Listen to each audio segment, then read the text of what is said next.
아침에 예배하는 여러분들에게 주의 은혜와 복이 더욱 충만하기를 축복합니다.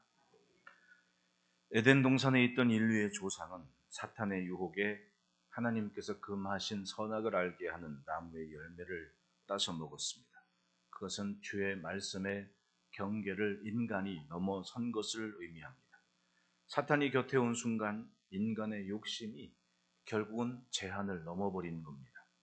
하나님께서 아담을 부르실 때 그 음성을 보십시오. 내가 어디에 있느냐? 하나님이 찾으셨습니다. 아담을 찾으시는 하나님의 음성은 세상을 사는 성도들이 항상 마음에 듣고 살아야 될 그런 음성입니다. 내가 어디에 있느냐? 그 부르심에 하나님의 뜻으로 사는 믿음의 자녀들의 정체성이 있고 목적이 있는 겁니다. 항상 내가 선 자리를 생각하고 잘 기억하라는 거죠.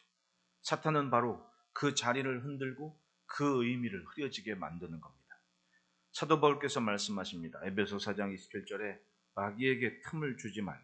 마귀에게 틈을 주지 말라. 마귀는 자기 틈만 있으면 그 정체성을 흔들고 성도들의 자기 인식이 흐려지게 만들어 버리죠. 교회는 세상 속에 존재합니다. 이 땅의 교회로 선 우리는 항상 세상과의 긴장 관계 속에서 삽니다. 조금이라도 경계가 흐려지면 결국은 우리는 다른 예수, 다른 영, 다른 복음에 휘둘릴 수밖에 없었고 이제껏 믿어온 모든 것들이 흐려질 수밖에 없는 그런 인생이 되는 겁니다. 성경을 보면 그런 관계에서 지혜롭게 믿음을 지켜낸 분들의 이야기가 항상 길이 되고 빛이 되어줍니다. 그분들의 삶은 세상에서 멀어진 도피자가 아니었습니다. 세상이 가져오는 어려움에 대해서 신앙과 그리고 믿음으로 사는 그 모습을 보여줍니다. 이렇게 살면 된다. 이렇게 살아냈다. 이렇게 살 수 있다. 맞습니다. 믿음이 이기는 겁니다. 의인은 믿음으로 말미암아 살리라 라는 그 말씀은 그것 때문에 있는 겁니다. 세상이 내 눈에, 내 생각에, 내 기준에 납득하지 않게 돌아갈지라도 믿음은 반드시 이긴다는 그런 소망 속에 살라는 겁니다. 그 믿음을 지키기 위해서는 분명한 자기 인식이 있어야 됩니다. 내가 누구냐? 내가 어디에 있냐? 사실 성도가 되는 것은 내가 하나님의 자녀라 사는 것은 한순간에 되는 것이 아니지 않습니까? 다른 곳에서도 사도 바울께서 말씀하셨기를 해산의 고통을 통해 낳은 모습이 있습니다. 맞습니다. 자녀를 뱃속에서 10달을 품고 있다가 낳았다는 얘기입니다. 세상에 날 때 그냥 나옵니까? 얼마나 힘듭니까? 그렇게 낳지 못하는 사람들도 있습니다. 너무 고통스러워서 맞습니다. 다 나올 수 있는 게 아니거든요. 결국은 세상의 출생에서부터 우리는 힘들고 어려운 과정을 겪어냈다는 얘기입니다. 나온 뒤로는 그냥 큽니까? 여러 가지 굉장한 수고를 해야 됩니다. 그 10달보다 더 몇 배나 많은 세월들을 엄마 아빠의 그런 도움과 보살핌 속에 성장을 합니다. 엄마 아빠의 뜻과 마음만 전부입니까? 내가 의지가 없으면 결국은 자포자기하고 곁길로 가버리는 거 아닙니까? 아무리 상황이 좋은들 뭐합니까? 내가 의지가 없고 내 스스로가 자기 인식이 없으면 결국은 그 좋은 것을 가지고도 좋은 열매와 결과를 갖지 못하는 거 아니겠습니까? 성도의 신앙도 마찬가지입니다. 살아내는 만큼이 내 인생입니다. 불리는 것이 내 인생인 것처럼 내가 이름으로 불려지지 않습니까? 그 이름은 내가 살아난 모습을 아는 분들의 입에서 불려지는 겁니다. 그러니까 누가 우용아 그러면 나를 보는 어른들이 내가 살아온 인생을 아니까 이건 우용이 같아. 그러니까 우용아 그렇게 부르는 거 아닙니까? 여러분 한번 잘 생각해 보십시오. 누군가 내 이름을 부를 때 내 이름은 어떤 의미를 가지고 있는지. 그게 바로 내가 살아온 삶의 모습입니다. 내가 살아온 그런 정체성이 그 이름에 담겨 있다는 얘기입니다. 내가 되어야 할 존재가 무엇인지를 알면 적어도 방향은 잃지 않지 않습니까?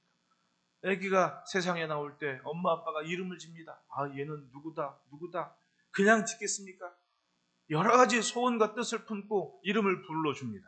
그게 축복이고 그게 소원이 되고 그게 장래의 모습이 되기를 기대하는 모습으로 이름을 부르는 거 아니겠습니까? 그 의미를 알면 방향을 잃지 않는 거예요.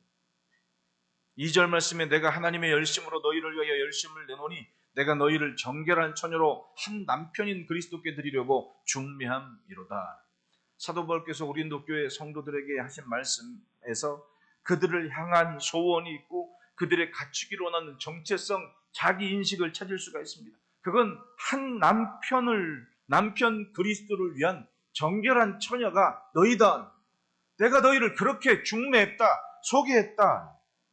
주님 한 분만으로 만족하는 구별된 삶을 가진 존재가 신부 아닙니까? 한 남편을 위해 구별된 시간을 가지고 준비한 겁니다.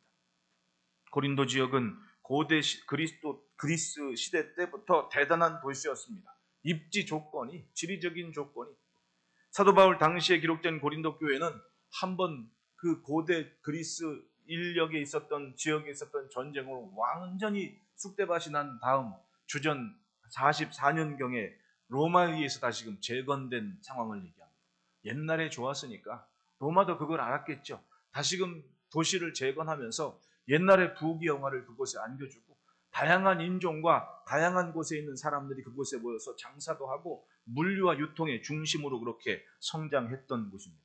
지금도 세계 지도를 펴놓고 고린도 운하 그러면 아니 세계 지도 필 것도 없고 검색창에다 고린도 운하 치면 아주 대단한 장관이 나옵니다. 그만큼 지금도 의미 있는 모습으로 위치한 곳이 고린도였습니다. 그곳에 사도 바울이 활동할 당시로 보면 약 70년 이후에 사도 바울께서 본격적으로 활동을 하는데 이미 그곳에 유대인들의 회당이 있었다 그러지 않습니까? 그렇다면 유대인들은 어떻게 하든지 흩어진 유대인들은 이곳저곳 흩어져 살고 있었는데 고린도에서도 많은 유대인들이 몰려 살고 있으니까 당장의 사도행전 18장을 보더라도 고린도에 있는 회당장 두 사람의 이름이 납니다. 그리스보 혹은 소스데네 이런 사람이 잠깐의 만남 속에서 벌써 회당장이 두 개나 나옵니다. 회당장 이름이 그렇게 공공연하게 알려지는 곳이 많지가 않거든요. 그만큼 도시가 대단한 모습으로 형성이 됐다는 걸 의미합니다. 다양한 문화와 또 항구 도시로서의 아시아의 중심 항구가 되는 무역과 물류의 중심지로 그렇게 자리매김했습니다. 그러니 그곳에 사는 사람들의 수준은 보편적인 그 당시의 생활 수준을 넘어서는 그런 생활 환경을 갖출 수가 있을 겁니다. 왜? 남들이 누리지 못하는 걸 누릴 만큼이면 그 정도의 그 도시에 사는 사람들이 보통 정도는 그 정도 사는 모습은 갖추고 있었다는 얘기 아닙니까? 그곳에 복음을 전했습니다. 이미 유대인들은 자리를 차지하고 벌써 언급된 이름이 둘 정도가 된다는 얘기는 이곳저곳에 회당이 만들어져 있었고 그렇게 살고 있었다는 얘기입니다. 그곳에서 사도 바울께서 말씀을 전하기를 시작했다는 겁니다. 그리고 그곳에서 1년 6개월 동안 하나님의 말씀을 가르쳤고 회당장 그리스도보나 소스데네 같은 사람들이 예수님을 인정하고 예수를 믿고 세례를 받았다고 얘기합니다. 출발은 좋았습니다. 그런데 위기의식을 가진 유대교에서 아니 회당장이 둘씩이나 예수를 믿으면 어떡하자는 얘기야. 그러니까 막 고소를 하고 막 난리가 난 겁니다. 그 도시에. 그래서 이제 사도 바울께서 안디옥으로 이렇게 물러가는 장면이 사도행전 18장, 19장에 기록되어 있습니다. 어쨌든 그들 교회는 1년 반 천막 만드는 일을 하면서 사도 바울의 목적의식을 가지고 교회를 이룬 곳이 고린도 교회의 모습입니다. 그러니까 그 뒤에 3차 전도 여행할 때 에베소에서 고린도에서 온 소식을 들어보니까 아주 은혜롭게 시작했는데 지켜보니까 난리가 난 겁니다. 소식을 듣자 하니 뭐 니골라당도 만들고 막 은사가 많아가지고 서로 은사 자랑하다가 자기들끼리 풍비박산 나고 그게 마음이 아파서 편지를 쓴 겁니다. 그게 고린도전서 고린도후서의 모습이거든요. 어찌하건 그들이 온전하고 뜨겁게 예수를 믿고 시작했는데 갑자기 격기로 간 자기들의 정체성을 확실하게 뭉개버린 이유가 뭐겠습니까? 주인이 누구인 줄 모르는 겁니다. 내가 그리스도를 위한 정결한 처녀로 준비가 되었다라는 그 인식이 없는 겁니다.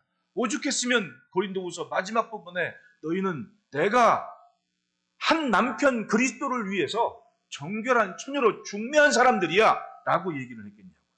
너희들의 정체성을 좀 잘 인식을 하고 살아라. 예수가 주인 것처럼 살기를 바란다. 그 말 아닙니까?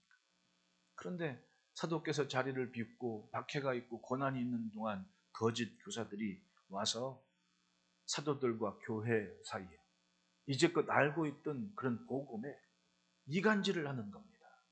네. 여러분 이단들의 특징이 뭐예요?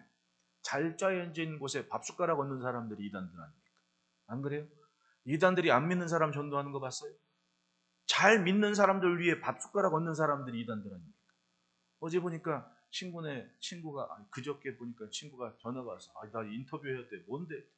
이단 대책 무슨 뭐 아주 가평 일대가 난리가 났답니다. 아주 지역 주민들을 위해 평화의 동산을 만든다고 막 지역 동네 사람들 사인 다 받아가지고 공사를 막 하는데 어느 틈엔가 철조망 울타리를 확 쳐버리더래. 그러더니 자기들 이외엔 들어지 못하게 신천지가 그랬다는 겁니다. 그래서 사람들이 난리 난 겁니다. 야 이거 속았다. 근데 이 뭐 도장 다 찍어준 걸 어떻게? 이미 거기 이제 신천지 성지가 돼버린 거야. 얼마 전에도 몇천 명 모여서 집회도 했다는 겁니다. 몰랐던 거예요. 몰랐던 거. 자기들 위하는 줄 알고 막 했는데 어느 순간 그냥 그리고 또 한 곳은 뭐 가평에 어디에 무슨 위원회니 무슨 뭘 만든대 뭘 그렇게 잘 만들어 하여튼 목표는 이슈는 그건 지역 주민들을 위해서 뭘 만든다고 만들어 봤더니 알고 봤더니 가평에 페리오를 띄워가지고 이 가평 청평 일대 한강에 아주 관광의 메카를 만들겠다 통일교에서 그걸 했다는 겁니다. 난리가 난 겁니다. 막 그냥 또 주민들이. 그러니까 교회들이 가만히 있지를 못하는 겁니다. 야 이거 안 되겠다. 신문에도 났더라고. 맞습니다. 이단들은요. 얌전한 곳에 잘 뜨거운 곳에 밥숟가락 얹는 일을 잘 하는 겁니다. 얼마나 무섭습니까? 그러니 고린도에서도 잘 짜여진 교회 위에 이단들이 혹은 거짓 교사들이 와가지고는 이 말 저 말 하면서 저들이 들었던 복음에 대한 간절함을 흐려지게 만들었던 겁니다. 특히 이 당시의 철학 사조는 소피스트들이 굉장히 아주 기반을 닦고 있고 뻗어나간 이 사람들의 특징이 웅변을 기가 막히게 잘한다는 겁니다. 유럽 같은 데 보면 광장 문화라 그러잖아요. 광장 같은 데 서가지고 작은 단 위에 올라가지고 막 외칩니다.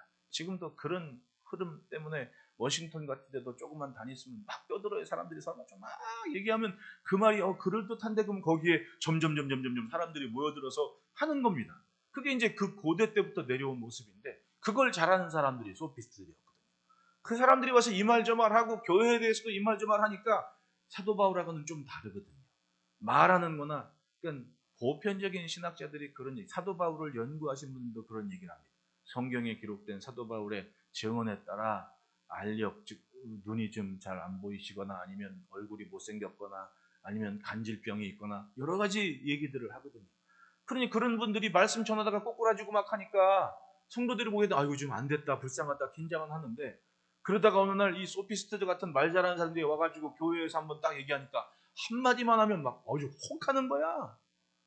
이번에 목사님들이 그런 말을 해요. 내일 모레 은퇴하실 분들도 계시고 점점 이제 그러니까 선배님들이 다 선생님들도 그렇고 선배님들도 은퇴할 나이가 되니까 가만히 보니까 나는 어줍잖게 있다가 괜히 그냥 활동할 거리가 많아지는 나이가 돼버려가지고 나도 모르게 어떻게 자연스럽게 이렇게 됐는지 모르겠어요. 근데 그분들이 한결같이 하는 얘기는 그럽니다. 담임 목사는 본인이 심호하는 교회에서 120%, 150%의 기력을 다해도 칭찬 듣기 인색하다. 그런데 부목사들이나 강사들은 와서 한 20%만 설렁설렁해도 은혜를 받았다고 얘기를 한다고. 그게 은퇴하시는 분들의 얘기야. 내가 그랬다는 얘기니까 오해하지 마십시오. 나는 예배 끝나면 맨날 안장모님 은혜 받았습니다. 그러고 가시겠다. 평생을 내가 만난 이후로 한 분이라도 은혜 받았으면 잘한 거지. 근데 이분들 생각은 그런 겁니다. 120%, 150%, 200%를 내도 한 번도 고맙다는 소리를 들은 적이 없대. 이게 이제 내일 모레 그만두실 분들 이야기인가. 얼마나 인색한지. 근데 가끔 부흥 강사 한번 오거나 부목사들 해가지고 설교 한번 시키면 그렇게 좋아라 하는데 그 사람들이 100%, 20% 하겠습니까? 100%, 150%, 200% 하겠습니까? 그냥 왔다 가는 거니까 설렁설렁 하고 가면 되는 겁니다. 그런데 그렇게 은혜를 받았다 그런다는 거야. 얼마나 마음에 한이 맞췄으면 그 얘기를 했겠냐고. 내일 모레 은퇴하실 분들이. 맞습니다. 아마 사도 바울의 마음이 그거 아니겠습니까? 1년 반 동안 자기가 천막 깁는 일을 해가면서 열심히 교회 복음을 조금도 오늘 본문에서도 말씀하신 것처럼 조금도 그 사람들한테 해를 주지 않기 위해서 일하면서 했던 겁니다. 서두에 말씀드렸듯이 고린도 교회 사람들이 잘 사는 사람들입니까? 다른 도시에 비해 못 사는 사람들입니까? 사회 분위기상 못 살 수 없는 곳이었습니다. 왜냐하면 다른 곳의 임금이 우리로 얘기하면 다른 곳에서 일당을 10만 원 받으면 고린도 사람들은 적어도 30만 원은 받는 그 정도의 위치에 있는 사람들이란 말입니다. 그런데 뭐라 그래? 사도는 요만큼도 해를 입히지 않으려고 일하면서 복음을 전했다고 하지 않습니까? 부족한 게 많은 것처럼 소리가 들리니까 뭐 이런저런 얘기했겠죠. 사도께서는 사실 솔직히 예수님 있을 때 믿지도 않지 않았냐 이런 얘기도 해가고 들리면서, 그러니까 말도 좀 더듬고 좀 안 좋지 않냐, 일단 생김새부터 마음에 안 들어, 뭐 이런 얘기하는 거 아니에요? 네? 소피스트들, 뭐 철학자들이나 뭐 바리새인 유대에 온 교사들 어떤 일단 외관이 좋아야 돼. 흰 옷도 즐겨 입고, 또 뭐 여러 가지 뭐 미사여구들을 써가면서 화려하게, 그걸 딱 듣니까 우리들 말로 뿅 간 거야 사람들이. 사도 바울의 그 진솔함과는 다른 모습이거든. 그래서 오늘 본문 보십시오. 고린도후서 11장 6절에 내가 비록 말에는 부족하나 지식에는 그렇지 아니하니. 그 말은 뭐예요? 내가 지금 말 전하는 건 좀 부족해도 내가 배움에는 절대로 짧지 않다. 그런 뜻 아닙니까? 그리고 1절 말씀을 원하건대 너희는 나의 좀 어리석은 것을 용납하라 라고 얘기를 해요. 얼마나 무식하다고 구박을 했으면 내가 좀 모자른 긴 모자른데 그거 너희가 좀 용납해라. 그러면서 뭘 얘기해요? 3절 보십시오. 뱀이 그 간계로 하와를 미혹한 것 같이 너희 마음이 그리스도를 향하는 진실함과 깨끗함에서 떠나 부패할까 두려워하노라. 예, 에덴 동산에 있었던 사건을 다시금 끄집어냅니다. 하와가 그냥 그 선악을 알게 하는 나무의 열매를 따먹었냐? 뱀이 옆에 와서 얼마나 소곤댔냐? 사탄이 옆에 와서 뱀 속에 들어간 사탄이 얼마나 설득을 했냐? 그럴듯한 생각의 방향을 바꿔놓으니까 선악을 알게 하는 열매를 따먹은 거 아니냐? 결과가 뭐냐? 인간이 부패했지 않냐? 내가 너희가 그 뱀의 관계로 부패할까 염려한다. 여러분, 믿음의 출발과 성도의 자기인식이 그래서 중요한 겁니다. 그것에 대한 분명한 경계가 없으면 물에 물 탄 듯 술에 술 탄 듯 살면서 입으로는 예수 하면서 사는 겁니다. 기껏 잘 가르쳐놨더니 교회가 어떠니, 목사가 어떠니, 장로가 어떠니 이런 소리 하는 겁니다. 그런 사람 얼마나 많습니까?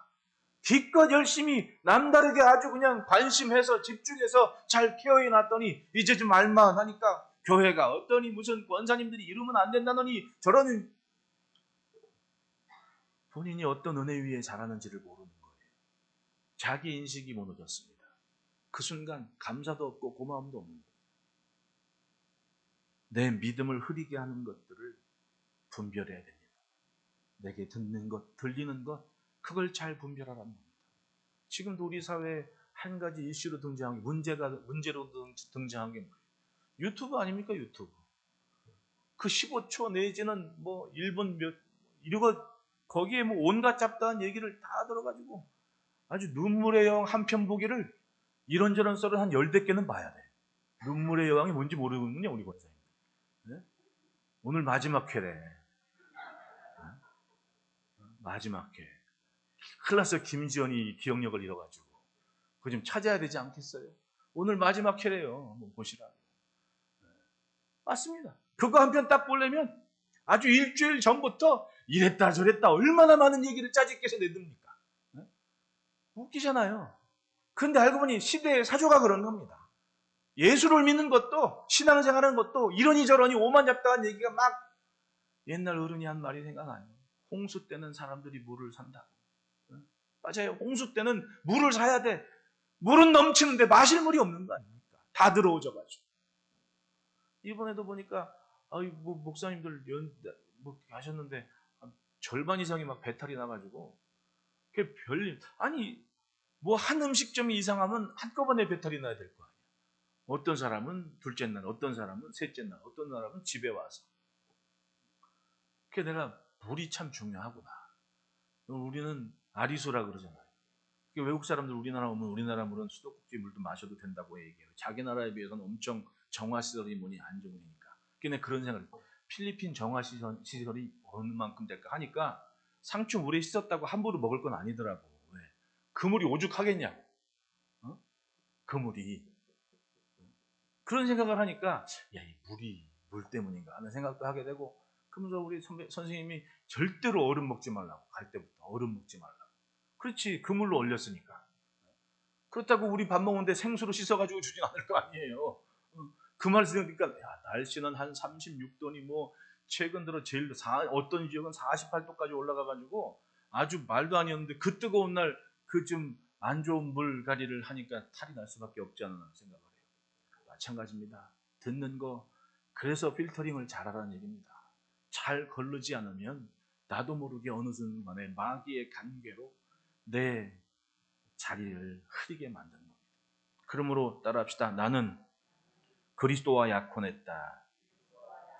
내가 그리스도의 정혼자다라는 걸 인식하고 살라고 얘기합니다. 2절에 내가 하나님의 열심으로 너희를 위하여 열심을 내노니 내가 너희를 정결한 처녀로 한 남편인 그리스도께 드리려고 중매함이로다. 사도 바울께서 열심히 잘 구별해서 말씀으로 양육하고 가르쳐서 예수의 신부로 드렸다라고 얘기하는 거예요. 새 번역에는, 쉬운 번역에는 이렇게 얘기합니다. 나는 하나님께서 보여주신 열렬한 관심으로 여러분을 두고 몹시 마음을 씁니다. 나는 여러분들을 순결한 처녀로 그리스도께 드리려고 여러분을 한 분 남편 되실 그리스도와 약혼시켰습니다. 순결한 처녀를 잘 길러서 잘 양육해서 그리스도, 한 남편인 그리스도와 결혼을 시킨다. 그런 의미로 말씀을 한 겁니다. 이것이 바로 성도의 자기 인식이어야 됩니다. 내가 그리스도를 위한 정혼자다, 약혼자다. 그런데 문제가 발생했습니다. 실컷 중매해서 약혼자가 됐는데 갑자기 그 신부가 지 맘대로 사는 겁니다. 자기 맘대로 돌아가는, 이미 정혼한 남자가 있는데 자기 맘대로 살아버립니다. 그러니 중매한 사도께서 얼마나 당황합니까? 그러니까 얘기하는 겁니다. 야, 내가 너희를 잘 해가지고 한 남편을 위해서 준비해놨는데 지금 왜 그래? 이런 말씀을 하는 거예요. 여기에 열심, 하나님의 열심이라는 얘기는 세 번역에는 관심이라고 얘기했고, 원어의 의미는 질투라는 의미도 담고 있습니다. 하나님께서 질투하시는 겁니다. 여러분, 관심이 없으면 질투를 하겠습니까? 네? 지나간 사람 아무한테 질투해요? 관심이 있고 관계가 되니까 질투를 하는 거 아닙니까? 하나님이 그렇게 질투를 하고 계시다는 얘기입니다. 내가 곁길로 갈 때. 사도 바울과 고린도 교회의 관계가 그냥 어쩌다가 그냥 지나간 관계가 아닙니다. 2차 전도회한 때 1년 반을 위했다니까요. 사도행전 18장 4절부터 6절에 보면 안식일마다 바울이 해당해서 강론하고 유대인과 헬라인을 권면했다고 얘기합니다. 처음에는 사도 바울께서 몇몇 무리와 함께 도착해서 유대교 회당을 들어가면서 이런저런 말을 하는데 예수가 그리스도인 것을 본격적으로 증언하지를 못했다는 얘기입니다. 그런데 사도행전 18장 5절 보면 실라와 디모데가 마게도냐로부터 내려오매 바울이 하나님의 말씀에 붙잡혀 유대인들에게 예수는 그리스도라 밝히 증언하니, 아니 저 마게도냐의 교회를 위해서 남겨뒀던 그런 실라와 디모데가 이제 그들을 독려해서 고린도 교회를 위해서 헌금 좀 하자. 그 헌금을 가지고 모아가지고 이제 뒤늦게 고린도에 도착을 한 겁니다. 그러니까 갑자기 사도께서 함께 고생했던, 동고동락했던 동역자들을 보니까 막 힘이 나고, 그러니까 말씀을 전하다 갑자기 하나님의 말씀에 붙잡혀서 잘 들으라. 우리가 알고 있는, 우리가 기대했던 그 메시아가 바로 예수 그리스도였다고 나는 얘기를 용기 있게 증언했다는 얘기입니다. 아굴라와 브리스길라 부부가 같이 천막 만드는 일을 하면서 그 사회의 자리를 잡아가면서 입지를 이렇게 넓혀가면서 관계를 넓혀가면서 살다가 디모데하고 실라를 본 힘이 불끈 나가지고는 예수는 그리스도라고 확실하게 전했는데, 그것 때문에 이제 문제가 난 겁니다. 여기저기서 저 사람이 정체를 들었는데 저거 예수 믿는 사람이야, 쫓아내야 된다고 막 얘기하고 막 두려워 떨리는 겁니다. 사람들이 막 그리스도를 잡아가고 막 고소하고 막 그러니까 야, 이거 큰일 났다. 근데 그때 하나님의 음성이 들립니다. 두려워하지 말며 침묵하지 말고 말하라. 내가 너와 함께 있음에 어떤 사람도 너를 대적하여 해롭게 할 자가 없을 것이니 이 성에 내 백성이 많습니다. 할렐루야. 알고 봤더니 아마미에 예수 믿는 사람들이 많았고 그들의 힘과 결속력은 절대로 나를 해롭게 하지 않을 것이다. 그런 생각을 하도록 주님께서 말씀을 하십니다. 네, 주의 말씀이 방해와 어려움을 이겨내는 힘이 됐습니다. 게다가 그리스도와 소수된 애가 막 세례를 받고 자기 집 내주고 막 하면서 많은 사람들이 예수를 믿고 그렇게 성장을 합니다. 그랬던 교회인데 어느 날 갑자기 거짓 교사들의 가르침 때문에 뱀의 관계로 휘둘려가지고는 교회가 시끄럽게 되고 막 서로 자기 자랑만 하는 겁니다. 나는 이런 은사가 있고 저런 은사가 있고. 고린도전 11장에 그런 얘기 아닙니까? 내가 이런 은사가 있고 저런 은사가 있고. 그랬더니 사도께서 그 모습 보고, 야, 은사가 왜 있는데? 은사는 주님의 몸을 위해 있는 거 아니냐? 왜 그렇게 자기 자랑을 하냐? 그렇게 혼란스럽게 하지 말고 서로 좀 사랑을 해라. 제일 중요한 건 사랑이다. 주를 향한 사랑. 그걸 편지한 거 아니에요. 속이 탔을 겁니다. 뱀이 그 관계로 하와를 미혹한 것 같은 현상이 고린도 교회 안에 만연하기 시작했습니다. 여러분, 하나님께서 우리를 사랑해서 질투하신 겁니다. 그 질투로 사도는 고린도 교인들에게 열심을 내서 편지를 하고 가르치고 설득합니다. 왜?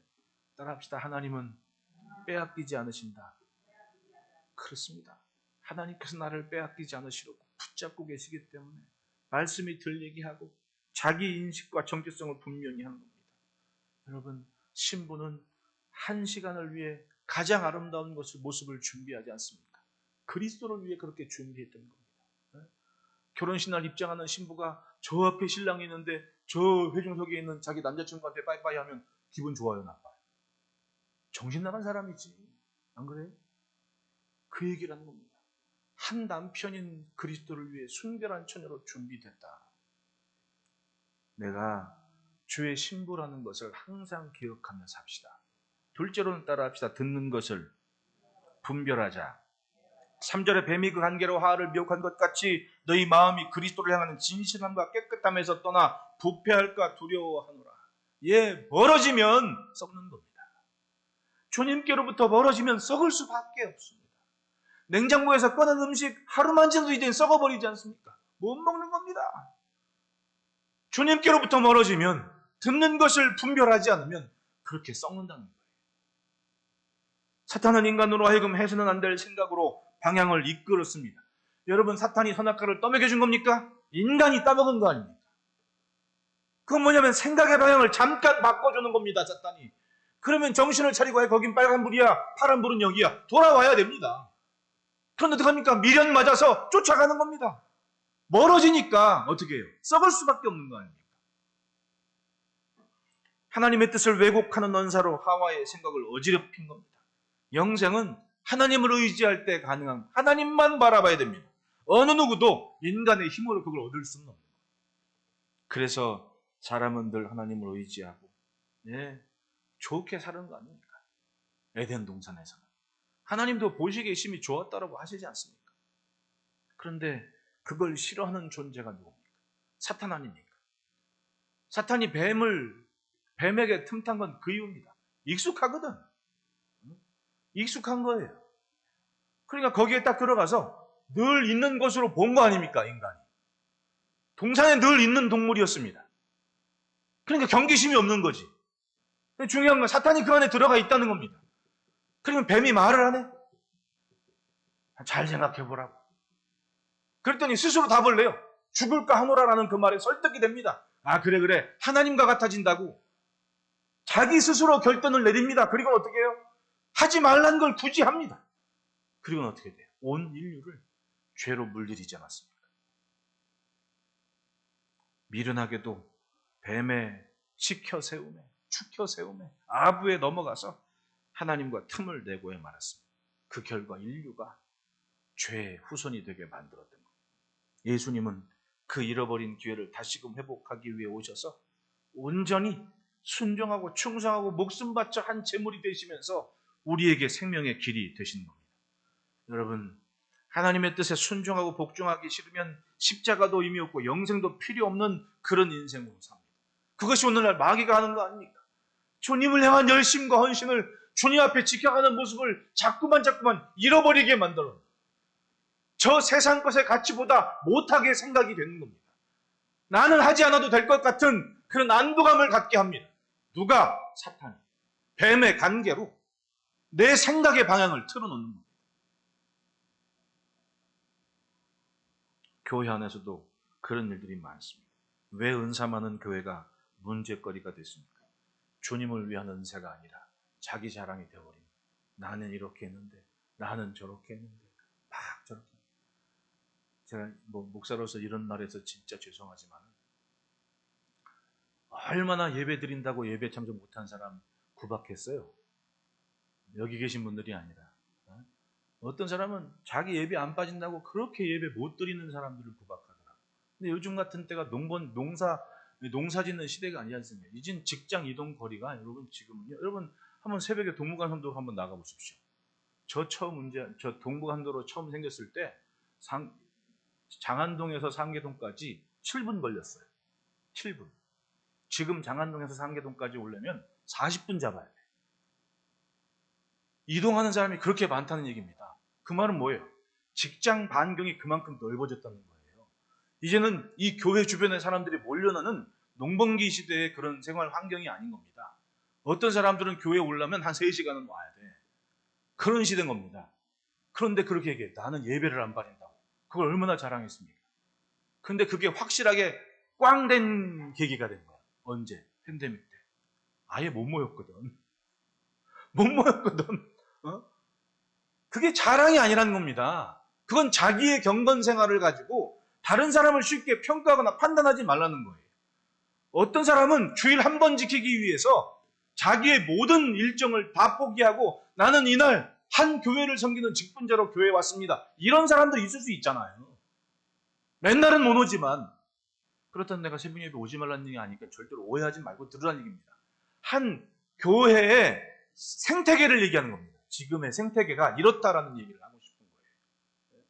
예배는 드려야죠. 지켜야 합니다. 지킬 건 지켜야 되는데 집은 코앞에 있으면서도 못 지키는 거랑 집이 멀리 있는 사람이 하루 지키는 거랑 같지는 않지 않냐 이 말을 하는 거예요. 문제는 그것이 주님 앞에 설 때는 내가 1년 12달 365일 붙어 있어도 모자랄 판에 이렇게 옵니다라는 것 때문에 너무나 민망하고 죄송하고 송구스럽고 늘 죄인 모습으로 성전에 올라서 주여 왔습니다 하는 모습을 갖는 것과 나는 일주일에 예배 10번 참석하는데 저 사람 한 번밖에 안 한다고 가볍게 여기는 것과 같냐고요. 고린도 교회가 그랬다는 얘기입니다. 나는 방언 은사 너 못하지. 나는 영 분별의 은사가 너 없지. 혹은 나는 통변을 해. 너 못하지. 막 자랑하고 이러면 교회들이 시끄러운 거예요. 제가 얘기했죠. 내 친구 하늘산 중학교 때 하늘산교는 엄마 손잡고 갔다가 이천성 목사님들 뺨 맞고 내려왔다고. 그때는 다 무조건 방언해야 되는 줄 알았어. 심지어는 방언 못하면 청 못하고까지 얘기했거든. 그래갖고 간 거야. 딱 올라가. 에이! 목사님이 뺨을 빡 때리대. 내려가 임마! 내려왔대. 근데 그치 지금까지 얘기를 해. 지금까지. 지나 보니까 과연 그렇더냐는 얘기하는 그런 거예요. 은사를 가지고 나와 다른 것을 함부로 평가하지 말라는 얘기입니다. 고린도 교회는 바로 그걸 가진 겁니다. 그러니까 어떻게 사공이 많으면 배가 산으로 간다고 자기 은사들을 가지고 성도들을 아프게 하고 교회를 어루지없는 힘이 생깁니다. 세상을 움직이는 힘이 교회의 능력이 사람에게 있다고 휘두른 것이 마귀의 관계 아닙니까? 모이면 그리스도를 봐야 되고 모이면 한 신부 신랑이신 주님께로 집중해야 되는데 그 생각의 방향을 틀어놓습니다. 아주 여기저기 각각 떨어뜨리면 대단한 것 같아. 그 대단한 사람들이 한 번 그리스도로에 충성하는 모습이면 얼마나 좋겠습니까? 그냥 그 대단한 대로 살아. 그러니까 교회가 시끄러웠단 말이에요. 4절에 만일 누가 가서 우리가 전파하지 아니한 다른 예수를 전파하거나 혹은 너희가 받지 아니한 다른 영을 받게 하거나 혹은 너희가 받지 아니한 다른 복음을 받게 할 때에는 너희가 잘 용납하는. 저희 전도사 때 원로 목사님이 삼각산 가서 집회를 많이 하는데 그땐 제가 강도사였거든요. 근데 안수기도를 함부로 못 받게 하시더라고요. 안수기도를. 그 기도원 원장도 있었거든. 그 막 뜨겁게 기도하고 막 시비하고 막 기도하는데 막 안수 시간이 되는데 원로 목사님이 나한테 좀 나가 있으라고. 안수를 함부로 못 받게 하더라. 그게 아무것도 아닌 것 같은데 여러분 기도하시는 분들은 뭔가 다른 게 있는 거예요. 그러니까 다른 영을 받게 하거나라는 의미는 바로 그런 거 아니겠습니까? 나는 좋은 분들을, 좋은 선생님들을 많이 만나서 건강하게 자랐다고 생각을 해요. 왜냐하면 그런 가르침은 아무나 줄 수 있는 건 아니거든요. 당시의 고린도 교회는 별의별 얘기들이 많았습니다. 예수님은 정말 부활한 것이 아니라 영으로 부활한 것이다. 혹은 십자가의 고난은 실제 있었던 사건이라 그냥 지어놓은 얘기다. 아니 10년도 안 지났는데 그런 얘기가 여기저기 나오기 시작하는 겁니다. 못 믿지 현장에 없었으면 어떻게 믿겠냐. 그런 얘기들을 특히 이 이방인 헬라 문화권에 살던 사람 유대인들은 헬라 문화권에 살던 이방인들은 얼마나 쏙쏙 잘 들어. 그러면 그렇지. 하고 납득이 되더라는 얘기 아닙니까? 여러분, 듣는 것을 분별하지 않는 분별이 뭐예요? 옳고 그름을 확실하게 가지라는 얘기죠. 어디서? 복음에서. 하나님의 말씀에서. 그것이 없으면 마귀의 관계에 휘둘릴 수밖에 없다는 거예요. 결국 분별은 내 몫인 겁니다. 분별은 내 몫이다. 잘 듣고 지키지 않으면 내가 그렇게 살 수밖에 없는 거예요. 셋째로는 따라합시다. 은혜를 잊으면 길을 잃는다. 6절 말씀, 내가 비록 말에는 부족하나 지식에는 그렇지 아니하니 이것을 우리가 모든 사람 가운데서 모든 일로 너희에게 나타내었노라. 내가 너희를 높이려고 나를 낮춰 하나님의 복음을 값없이 너희에게 전함으로 죄를 지었느냐? 내가 너희를 섬기기 위해 다른 여러 교회에서 비용을 받은 것은 탈취한 것이라. 그 말은 뭐냐면 고린도 교회가 그렇게 성장할 때까지 그냥 된 게 아니고 사도 바울의 희생과 헌신이 있었다. 처음에 나는 목숨 걸고 너희한테 예수를 전한 거다. 말씀드렸듯이 사도행전 18장을 보면 처음에 막 회당 가서 얘기하는데 주눅 드는 거야. 왜냐하면 일단 나는 뭐예요? 천막 만드는 사람이거든. 거기에는 유대인들이 자기를 볼 때 뭐 가말리알의 문화생이니 뭐니 그건 보지 않으니까 몰라. 이미 세월이 언젠데. 그러니까 그 사람들 쓰는 저 사람들은 천막 만드는 사람이냐 이렇게 얘기해요. 근데 그 사람이 회당에 가서 이런저런 얘기를 하는데 자기를 그런 시선으로 보니까 좀 주눅 들었나 보지. 그러니까 말씀을 전하고 토론하는데 예수가 그리스도라는 말을 못했다는 겁니다. 그런데 마게도냐에서 실라하고 디모데가 그 마게도냐 지역에 있는 사람들이 헌금을 한 걸 가지고 고린도 교회에 딱 왔으니까 당분간 난 천막 안 만들어도 돼. 왜? 그 교회에서 헌금을 잔뜩 해줘가지고 그냥 대놓고 그냥 아주 일만 할 수 있는 시간이 된 겁니다. 그러니까 힘을 얻어서 하나님의 말씀에 붙잡혀서 예수는 그리스도라 전했다라고 얘기했지 않습니까? 9절 말씀, 또 내가 너희와 함께 있을 때 비용이 부족하였을 때 아무에게도 누를 끼치지 않았으면 마게도냐에서 온 형제들이 나의 부족한 것을 보충하였습니다. 청만 만들어서 비용 가지고 쓰다 보니까 모자랐는데 마게도냐에서 동역자들이 와가지고는 그때 헌금한 걸 가져와가지고 보충해서 너희가 지금 있는 거예요. 그러니까 사는 건 잘 살았는데 헌금들은 안 하고 살았다는 얘기 아닙니까? 고린도 교인들이 그 모자란 것을 다른 마게도냐 교회와 또 아가야 지역에 있는 성도들과 사도들의 헌신 속에서 교회를 잘 지켜갔다는 얘기 아닙니까? 그런데 어떻게 돼요? 기껏 1년 반 동안 말씀 가르쳐서 잘 모이게 해놨더니 자기들 은사 자랑하고 서로 남만 평가하고 있더라는 거 아닙니까? 얼마나 속이 타겠습니까? 고린도 교회 성도들이 자기들이 있기까지의 은혜를 기억하지를 않는 겁니다. 오죽했으면 고린도전서 1장 10절에는 형제들아 내가 우리 주 예수 그리스도 이름으로 너희를 권하노니 모두가 같은 말을 하고 너희 가운데 분쟁이 없이 같은 마음과 같은 뜻으로 온전히 합하라. 다 4분의 5를 나눠줘가지고는 자기 잘난 맛에 사는 거 아닙니까?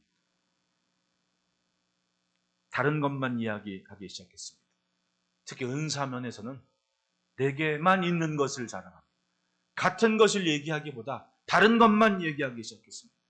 주님이 원하시는 것에 대한 갈망보다는 자신의 명예나 우월감이 더 중요한 상황이 됐습니다. 그래서 교회가 어지럽습니다. 우리는 스스로 생각해야 됩니다. 오늘이 어떤 것 위에 세워져 있는지 그걸 기억해야 돼요. 건강한 사회는 오늘이 어떤 것 위에 세워졌는지를 잘 기억하는 사회가 건강한 사회입니다. 그때 어른을 존중할 수가 있는 겁니다. 나보다 먼저 산 사람들이 이렇게 했다. 그걸 기억하니까 그런 거예요. 교회도 마찬가지 아닙니까? 오늘 이렇게 은혜롭게 예배할 수 있는 곳이 나보다 먼저 믿는 분들의 헌신이 있었기 때문이 아니라 나보다 먼저 믿는 분들의 헌신이 있었기 때문에 이렇게 예배할 수 있는 거 아니에요. 그래도 엄마 아빠 기도 덕분에 내가 부르짖고 짓지 않아도 내가 그냥 충성하지 않은 부분까지라도 이제까지 엄마 아빠의 기도와 은혜 덕분에 내가 왔구나 하는 거예요. 생각은 갖고 살아야 될 거 아니에요. 그러니까 이제는 나라도 열심히 해야겠다라는 도전의식을 가져야죠. 은혜를 기억하는 인생의 모습. 그런데 예나 지금이나 공짜는 우습게 하는 정서가 있습니다. 사도 바울께서는 자기가 헌신했고 교회의 헌금을 통해서 값없이 예수를 전했는데 당시에 소피스트들이 먹고 사는 방법은 그런 거 아니에요. 내가 강연할 때 얼마 같이 다니는 사람들이 그렇게 돈을 모아가지고 주는 겁니다. 그러니까 그런 생각하는 거지. 저 사람은 진짜 비싸게 받아가는 이유가 비싼 말을 하니까 그런 거예요. 사도 바울은 천막만들다 일어가지고 나중에 떼꾸정물 잔뜩 짚어가지고 막 얘기하는데 저 사람은 뭔가 현찮으니까 저 모양 아니겠냐. 이렇게 취급을 받더라는 거지. 13절로 15절에 그런 사람들은 거짓 사도에 속이는 일꾼인 자기를 그리스도의 사도로 가장하는 자들이냐. 이것은 이상한 일이 아니다. 사탄도 자기를 광명의 천사로 가장하나니 그러므로 사탄의 일꾼도 자기는 의의 일꾼으로 가장하는 것이 또한 대단한 일이 아니니라. 그들의 마지막은 그 행위대로 되리라. 결국 모든 것이 마귀가 심어놓은 생각대로 가고 있더라는 얘기 아닙니까? 따라합시다. 마귀로 틈 못하게 하자. 예, 사람은 결코 하나님의 자리를 넘볼 수도 없고 넘봐서도 안 됩니다. 사도께서는 그것을 위해 하나님의 열심을 품고 고린도 교회에 편지를 한 겁니다. 너희는 순결한 처녀로 한 남편인 그리스도를 위해 있는 존재다. 주님의 뜻으로 구별한 정결한 신부가 바로 우리의 모습입니다. 우리는 이 시대에 하나님으로 도는 것을 분별해야 됩니다. 옳고 그른 것을 잘 정리해서 내게 양분이 되는 것을 그리고 내가 오늘 온전할 수 있도록 오늘 주님 오셔도 주님과 함께 신랑 신부가 만나는 잔치가 되도록 할 책임이 바로 내게 있다는 얘기입니다. 여러분 믿음으로 주를 위한 삶을 지켜갑시다. 기도하겠습니다. 하나님 아버지